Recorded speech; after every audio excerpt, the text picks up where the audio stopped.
One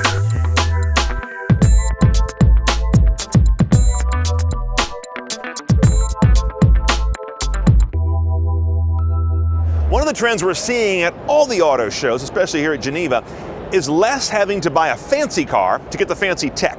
The 2015 Ford Focus is a good example of that. There's the new Ford/Aston Martin-esque face.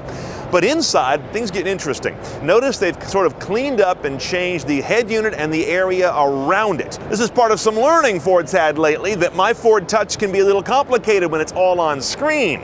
Instead, they're breaking some functions back out to very clear, easy to understand physical buttons. Beyond that, the screen interface has been smoothed out and cleaned up as well.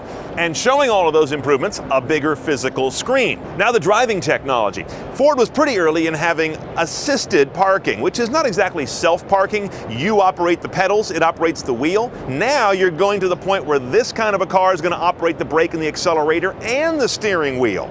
It'll also go the other way, parking spot exit. And this parking tech will work for the dreaded parallel or the much easier perpendicular parking. You know where we're going in a few years, the kind of car that parks itself while you're completely outside of it, even in a spot that's barely big enough for you to open the doors and get out of. And an example of another big tech trend we're seeing here under the hood, which is really high-strung, small displacement engines. In this case, it's 1 liter, 3 cylinders, turbocharging, of course, direct injection, what Ford calls EcoBoost, but what everybody is using in combination these days. This is a big rush to say you don't need to buy a $40,000, $50,000, $60,000 car to get the latest tech. Pricing and availability, this car is a late 2014 release in the US, except for this one. We still don't get the wagon.